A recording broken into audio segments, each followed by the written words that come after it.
It was a cold, rainy afternoon in the city. People rushed past with umbrellas, cars splashed through puddles, and the sky was grey like it hadn't smiled all day. Alice held her coat tighter around her. She had just finished a long meeting and was walking toward her car, heels clicking on the wet sidewalk. Her driver was stuck in traffic, so she decided to walk a few blocks alone. As she passed a small alley near a bakery, something caught her eye. A man was kneeling beside a trash bin. He had messy hair, an old coat that looked too thin for the weather, and his shoes were full of holes. He pulled out a half-eaten sandwich and looked at it like he hadn't eaten in days. Alice stopped. She opened her handbag, took out some cash, and walked toward him carefully. "Here," she said gently, holding the money out. "Take this. Get something warm to eat." The man looked up surprised. His eyes were kind, even though his face was tired. "I'm not asking for charity, miss," he said softly. Alice smiled. "It's not charity, it's help, that's all." He stood slowly, brushing the rain from his sleeves. "Why are you helping me?" "Because I see you're having a hard time," she said. "And I've been there too. Maybe not like this, but I understand." He looked at her, then at the money. His hand trembled a little, but he didn't take it. "I don't like taking money for nothing," he said. "But if you have any work, I'm not afraid to do it. I'll earn whatever you give me." Alice blinked. She wasn't expecting that. Then she remembered something. Her construction project, her new community center, was behind schedule. One of the workers quit last week, and she hasn't found a replacement yet. The place was a mess and needed cleaning and fixing before they could move forward. She looked at him again. His clothes were worn, but his voice was strong and his eyes were honest. "What's your name?" she asked. "Jackson," he replied. "Just Jackson." "Well, Jackson," Alice said, "how do you feel about working on a building site?" He smiled for the first time. "If it's real work, I'm ready to start today." She reached into her purse and took out a card. "Here's the address. Be there tomorrow morning at 8. Ask for me when you arrive." Jackson took the card carefully, as if it was something valuable. "Thank you," he said. "You're welcome," Alice replied, then turned and walked away, not knowing that this small meeting in the rain was going to change both their lives forever. The next morning, the sun was shining, but the ground was still wet from the night's rain. Birds chirped overhead as workers arrived one by one at the half-finished community center. It was a big project, and the place still needed a lot of work. At exactly 8 a.m., Jackson walked up to the gate. He wore the same old clothes from the day before. His jeans were patched, and his boots had seen better days, but his eyes were focused, and he carried himself with quiet strength. Some workers turned to stare. A few whispered and laughed. "Who's that guy?" one of them muttered. "He looks like he slept under a bridge," another joked. "Maybe he's lost," someone else added. Jackson ignored them. He looked around until he spotted a woman in a clean white hard hat and a rolled-up plan under her arm. It was Alice. He walked up to her slowly. "Good morning, Mom. I'm Jackson. We met yesterday." Alice smiled warmly. "Right on time. Come with me." She led him through the dusty site to a man in a yellow vest, with a sharp voice and a clipboard in his hand. "Mr. Grant," she said, "this is Jackson. He'll be working with us." The foreman, Mr. Grant, raised an eyebrow and looked Jackson up and down. "Really?" he said. "He doesn't exactly look like a builder." "He has hands," Alice said simply, "and he wants to work. That's enough." Mr. Grant sighed but didn't argue. "Fine. He can start by cleaning up the east wing. Tools are in the storage room. Tell Joe to show him where everything is." Alice gave Jackson a small nod. "Do your best." Jackson smiled. Always. He got to work immediately. While others chatted or checked their phones, Jackson swept up broken tiles, moved heavy bricks, and cleared the walkways. His movements were quiet, steady, and fast. By lunch, the area he was assigned looked completely different. Mr. Grant walked by and paused. "Who did all this?" "Jackson," one of the workers said. "The new guy." The foreman scratched his head and looked across the site. Jackson was now filling a hole in the wall with perfect care. He called out, "Hey, have you ever done this before?" Jackson looked up, wiped sweat from his face, and said, Yes, sir, I used to run a team of workers before. Things changed. Mr. Grant nodded slowly. Well, keep going. You do good work. Alice stood nearby, watching with quiet pride. She didn't say anything, but her eyes followed Jackson as he moved from one task to another, always focused, never resting. And as the day went on, the whispers and laughter slowly stopped. By evening, Jackson had earned more than just a day's pay. He had earned respect. Time passed quickly, and soon the clock struck noon. The loud clang of a metal bell signaled lunchtime at the construction site. Workers set down their tools, dusted off their clothes, and moved toward the shade with packed meals and cold drinks. Jackson didn't sit with the others.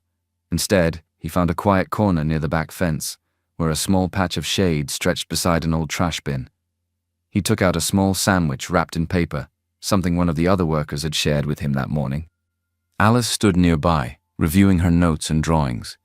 She wasn't hungry. She usually didn't eat during site visits, but something made her glance toward the back, and there she saw him. Jackson was staring at something in his hand. It was a small gold ring. He turned it over slowly with his fingers, then let out a soft sigh. Without a word, he stood up, walked to the bin, and dropped it inside like it was nothing. Then he went back to finish his lunch. Alice blinked. That wasn't just any ring. She walked over quietly, looked inside the trash, and saw it. A simple, shiny gold band. She picked it up carefully, wiped the dust off it, and turned to him. "Jackson," she said gently, "why would you throw away a gold ring?" He looked up, surprised to see her holding it. "It's just metal," he replied. "Gold doesn't mean anything when love turns fake." Alice paused. "Was it yours?" He nodded. "It belonged to my ex-wife. We were married for 5 years. I gave her that ring when I still believed forever was real." Alice didn't speak. She just held the ring in her palm, unsure what to do with it. "She left me when I lost everything," Jackson said softly. "My job, my house, my company. One by one it all disappeared. And so did she. Said she didn't sign up for poverty." Alice's heart sank. She looked at him, not just as a worker or a man with worn-out shoes, but as someone who had truly loved, truly lost, and was now carrying pain deeper than any wound. "I'm sorry," she whispered. Jackson shook his head. "Don't be. Some people leave so the right ones can come in." Alice slowly closed her hand around the ring. "Do you want it back?" "No," he said gently. "Let it go." She stood there a moment longer, feeling a lump in her throat. He didn't ask for sympathy. He didn't cry or complain, but somehow she felt his pain as if it were her own. And for the first time in a long while, Alice didn't feel like the rich girl with a big project. She just felt like a woman who'd met a good man. And maybe fate had brought her here for more than just construction. Soon, it was already after 3 p.m., the sun hung high, and the noise of drilling and hammering filled the air at the site. Jackson was working near the west side wall, carefully patching a cracked edge. His shirt clung to his back from the heat, but he kept moving, steady and quiet. Alice stood near the center of the site, speaking with a few engineers about next steps. She looked confident as always, even with her sleeves rolled up and dust on her shoes. Then suddenly, a black car pulled up roughly outside the gate. The door slammed. A man in a dark blue suit stormed in like he owned the place. It was Peter, Alice's fiancé and co-investor in the building project. Tall, sharp-jawed, and full of pride, he walked straight toward her, his face tight with anger. "Alice!" he snapped. She turned sharply. "Peter, what are you doing here? We need to talk. Now." Jackson noticed the tension from a distance and paused his work, quietly watching. Alice stepped aside with Peter. "What's the matter?"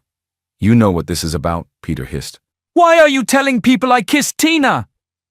"Because I saw it with my own eyes, Peter. You didn't trip and fall into her lips," she said, voice shaking. "She kissed me," he argued. "I didn't ask for it." "I don't care who started it. The point is you let it happen," Alice replied firmly. "And I'm done pretending like everything's okay. You know this relationship has been over a long time ago. There is nothing between us now." Peter's face darkened. "You think you can just dump me and still keep this project going?" Alice stiffened. What are you saying? You owe me, Alice. Don't forget I put in half the money for this site. I handled the legal work, the permits, the land lease. If you want to finish this place without me, you'll need to pay me back. All of it. Alice's voice went low. I don't have that kind of money right now. Then you have 24 hours, Peter said coldly. Either pay me back or I pull out. I'll take my half of everything. Equipment, workers, rights. You'll lose it all. Jackson stood still, pretending to sweep, but he was watching every word from a distance. Alice looked away for a moment, holding back tears. You'd destroy everything over your pride? Peter leaned closer, voice like ice.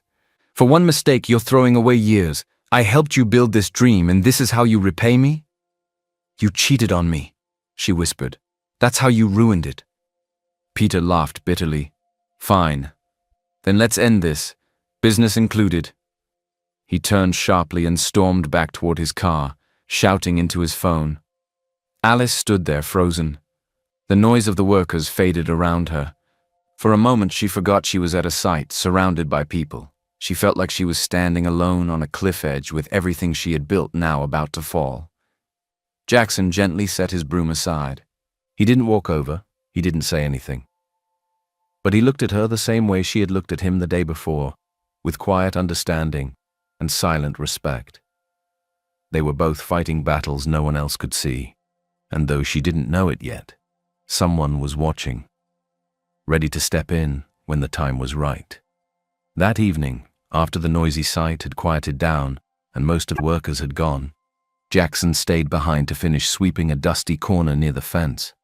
The sky was starting to turn orange, and a soft breeze cooled the heat of the day. Alice had also stayed late, reviewing papers on a bench just outside the small site office. Jackson, she called, you've done enough for today. You can go home. He smiled gently and nodded. Just wanted to finish this last part.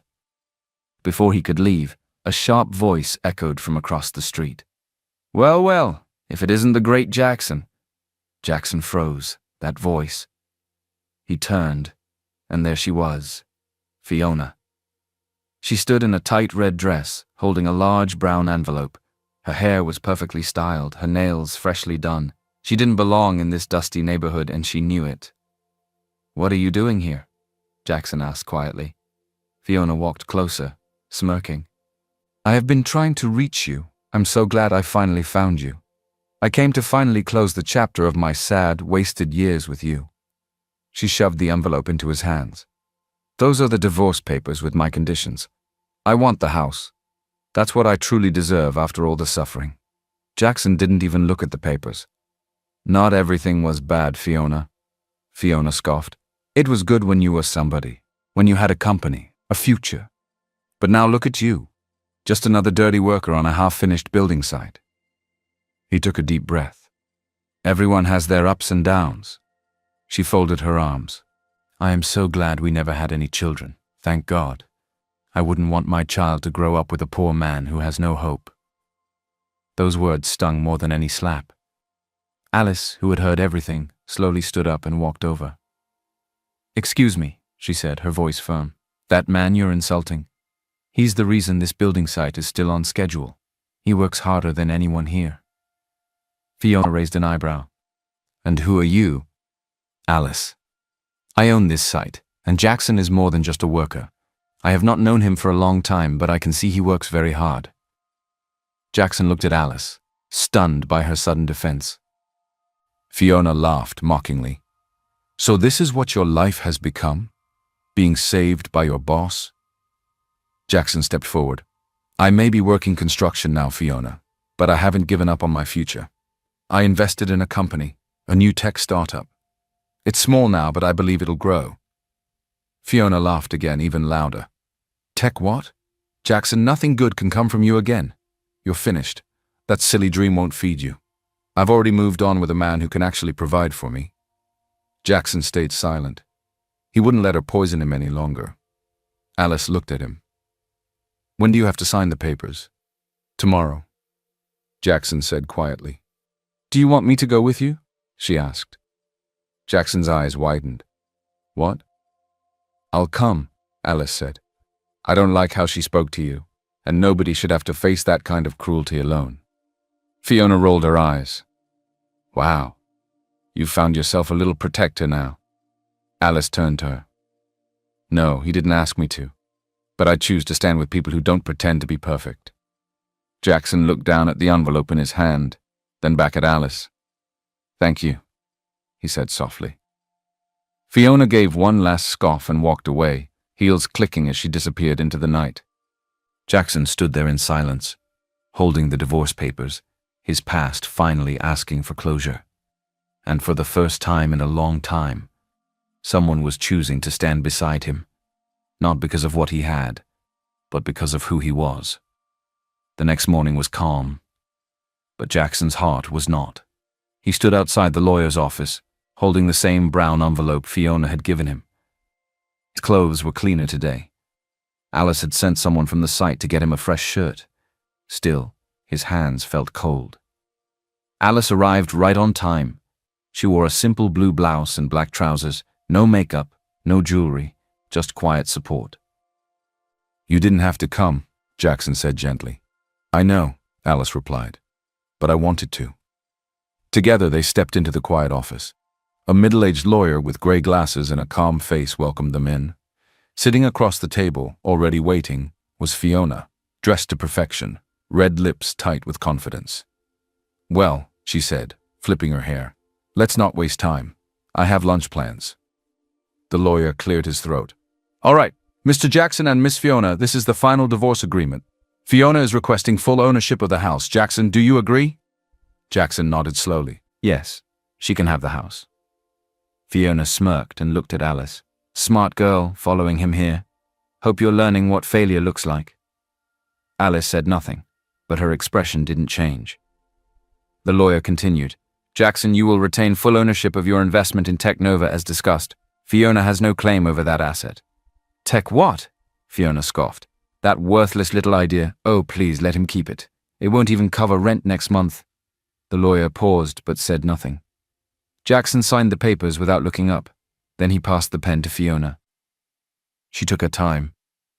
You know, she said to Alice, he used to talk big, had all these dreams.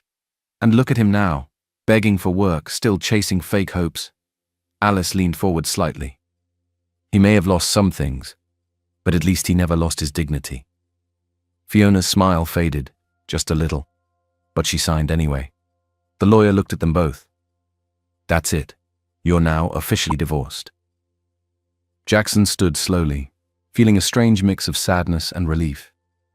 As Fiona grabbed her purse, she turned to Alice one last time. Take my advice. Don't waste your time on men who dream more than they earn. Then she walked out. Jackson sighed deeply, still staring at the signed papers. Are you okay? Alice asked. He nodded. Actually, yes. For the first time in years. They walked outside together. The sun was shining. The city moved around them as if nothing had changed. But something had. Jackson no longer felt trapped in the past.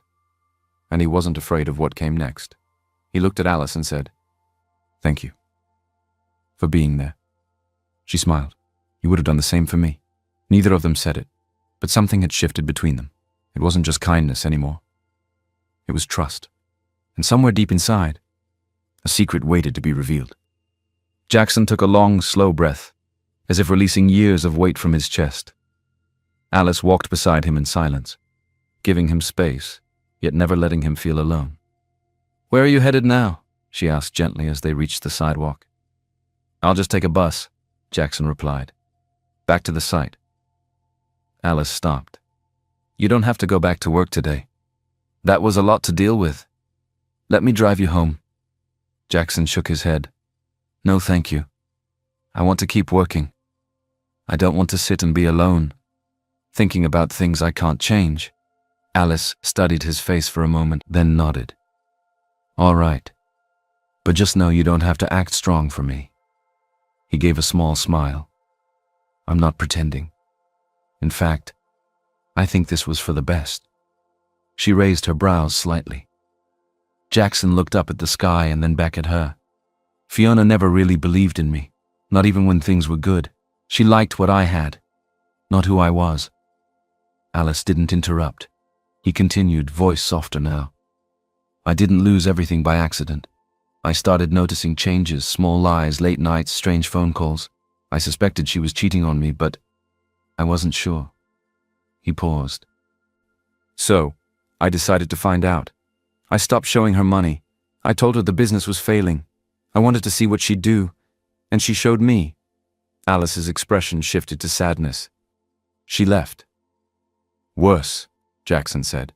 She humiliated me, treated me like I was a disease. A few days back, when she found out I had invested in Technova, she laughed in my face, said it was a waste of time. He stopped walking, turned to Alice and added, but I believe in it. I studied the company, its growth, its potential. I sold the little I had left and invested everything. Right now I don't have much, but I know it's going to pay off. Alice looked at him quietly, then asked, why didn't you tell anyone? Because I wanted to see how the world treats someone who has nothing. How people look at you when you don't wear nice clothes or carry a title. He looked down. I needed to know who was real. Alice's voice was gentle. And what did you find?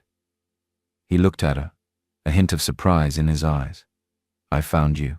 They stood there in silence for a beat. Then Alice smiled. I don't know where Technova will go, but I believe in you. And if you saw something in that company, I'm sure it'll grow. You don't talk like someone chasing luck. You talk like someone who's building something. Jackson's smile widened. It wasn't the tired, polite smile from before. It was warm and full of something deeper. Hope. I didn't think people like you still existed, he said. The kind who see with the heart, not just the eyes. I could say the same, Alice replied softly. The sound of city traffic faded around them. In that moment, nothing else mattered. Not Fiona, not the divorce, not the past. Just two people, one with a dream and one who chose to believe in it. The next morning, the construction site buzzed with the usual sound of drilling and hammering. Jackson arrived early, already pushing a wheelbarrow full of bricks with quiet focus. He felt lighter today, freer, as if finally stepping out of a shadow. Alice arrived a little later, looking tired but determined. She had barely slept. Between the divorce papers and thoughts of Jackson's story, her mind had been racing all night. Still, she pushed through. The project had to continue. She barely took 3 steps into the site when Peter's voice cut through the noise. Well, well, if it isn't my favorite boss lady. Alice turned sharply. What do you want now, Peter? Peter stood in front of her, arms crossed, a smug grin on his face. Just checking if you've gathered the money.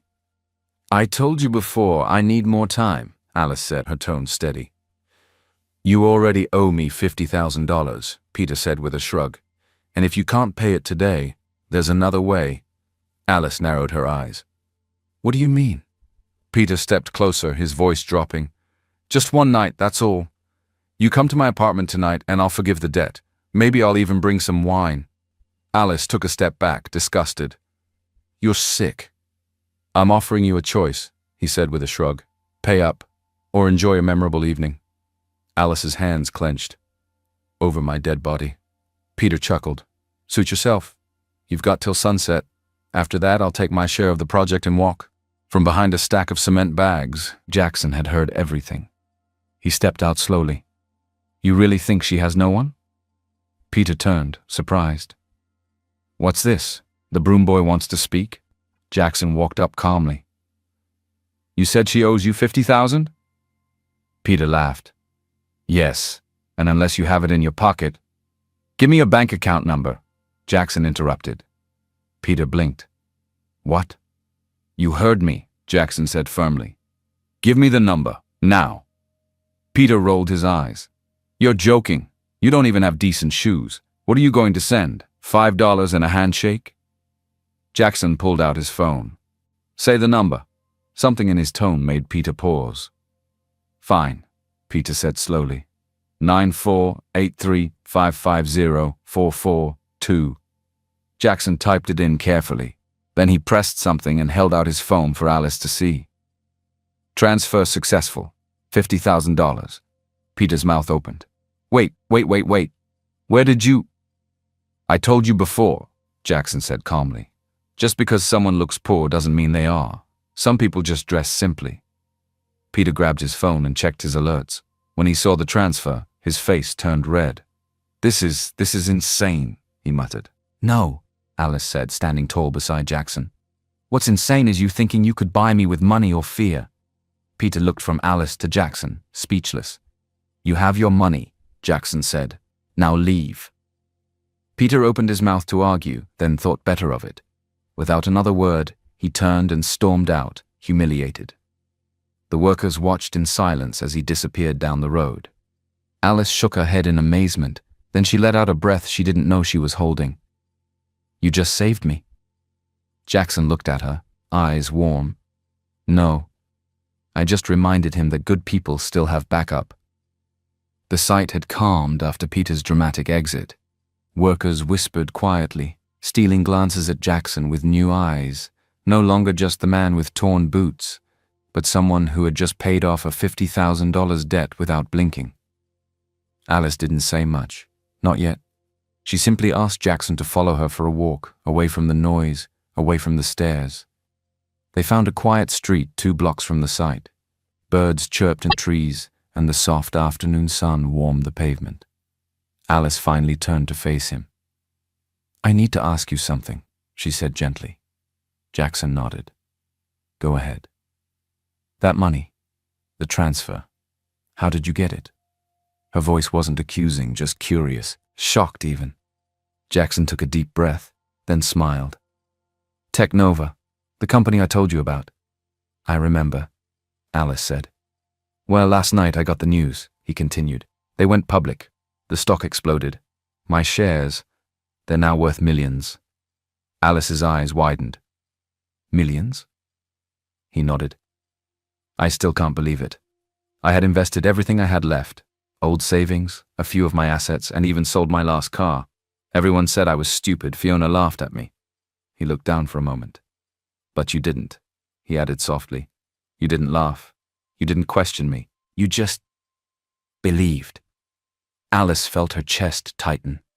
Jackson, I believed because I saw something in you. The way you work, the way you speak. You're not some lazy dreamer. You're someone who pays attention, who moves with purpose. He looked up at her, his eyes full of something soft and real. I wanted to tell you earlier, he said, but I was still afraid. I've been treated like trash by so many people just because I didn't dress rich or talk loud. I needed to know who would stay when I had nothing. Alice blinked back the sting in her eyes. And what did you learn? He smiled gently. That real people still exist. That not everyone in this world is selfish and materialistic. There was silence for a moment. Just the sound of the wind rustling through leaves. You're not who I expected to meet when I walked out that day looking like dirt, he said. But you showed me kindness when I looked like a nobody. You treated me like a human being. Alice reached out and gently took his hand. Because you are one, a very good one. Jackson looked at her hand holding his. I meant it when I said I didn't want to be alone, but now, I also don't want to keep walking alone. Alice smiled. Then don't. They stood there in the quiet street, under the soft sun, as two people who had been hurt, doubted and left behind, yet somehow found each other. Later that evening, the streetlights began to glow as the sun dipped low behind the buildings. Outside a quiet restaurant on the corner, Alice stood waiting. She had changed out of her work clothes, now wearing a simple cream dress and sandals. Nothing flashy, just peaceful, real. Jackson arrived moments later. He looked different too, not just because his clothes were cleaner or his beard was trimmed, but because he stood taller, lighter, happier. I hope I'm not late, he said with a smile. Alice smiled back. You're right on time. They stood in a moment of silence, both a little nervous, both a little excited. Then Jackson spoke. I've been thinking all day, he said, about everything, about you. Alice looked up at him, listening. I didn't pay Peter because I felt like a hero, he said. And I'm not standing here because I owe you anything. She nodded slowly, waiting. I want to be honest. I want to take you out. Not because I'm very rich now. Not because I want to impress you, but because I truly like you. The way you listen, the way you see people.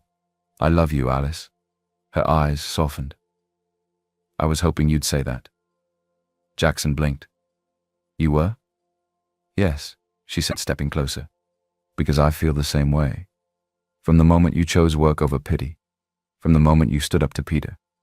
From the moment you said you believed in something, even when no one else did. I saw you. The real you. And I liked what I saw. Jackson smiled, a deep, peaceful smile. So, he said, holding out his hand. Dinner? Alice took it without hesitation. Absolutely. They walked into the restaurant together, hand in hand, not as a rich boss and a poor worker, not as a favor or a rescue mission, but as two equals, two hearts, two survivors of broken trust ready to start again, with honesty, respect, and something money could never buy. As they sat down to their meal, their laughter floated through the air, light and genuine. Outside, the night grew darker, but inside them both, a new light had just begun to shine. It had been a few months since Alive and Jackson confessed their love, and the city streets buzzed with shoppers and laughter. Jackson walked out of a home appliance store, a small bag in his hand and a calm smile on his face. Life had changed a lot in the past few months. His company, Tech Nova, had become one of the fastest rising names in the industry, and he was now a respected businessman once again. But none of that compared to the joy he felt in his heart, because next month he was getting married to Alice. Just as he stepped off the sidewalk, he heard a voice behind him. Jackson? He turned. Standing just a few feet away was Fiona. She wore a faded uniform blouse and looked thinner than before. Her eyes were tired, but her lipstick still tried to hide the truth. I didn't expect to see you here, she said with a nervous smile. Jackson raised an eyebrow. Did you come to buy something luxurious? Fiona looked down. No, I was just looking around. There was a pause, then she stepped closer. Jackson, listen, I've been thinking a lot. About us, about everything. He stayed quiet. I made mistakes, she said. I was angry and selfish and I didn't see your worth. But I do now. I want to fix things. I still love you. Jackson looked at her for a long moment. No, Fiona, you don't love me. You love what I have now. That's not true. It is, he said calmly. You gave up on me the moment I lost money. You laughed at my dreams. You walked away when I needed someone. Now that things are better, you suddenly want to come back? Fiona opened her mouth, but no words came. Just then, the sliding doors behind Jackson opened. Alice stepped out, carrying a gift bag and smiling brightly. There you are, she said, wrapping her arm around his. Ready to go? Fiona's face dropped. Jackson looked at her, then gently pulled Alice closer. Fiona, he said, meet my fiancé. We're getting married next month.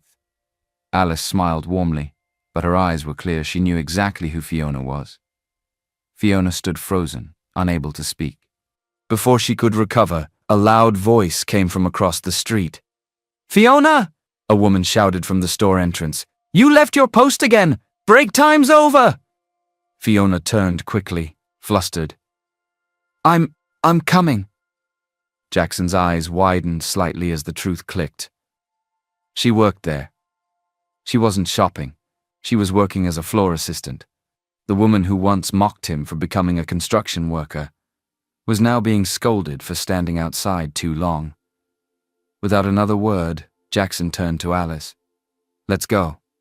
They walked away hand in hand, their heads held high, not with pride in money, but pride in who they had become. They didn't need to look back. And as they disappeared around the corner, Fiona stood alone, watching the man she once loved walk away with everything she thought he'd never be. Moral of the story: never judge someone by what they have today, because their future may surprise you. Real love stays during the hard times, not just when things are easy. In the end, those who believe in others will always rise together.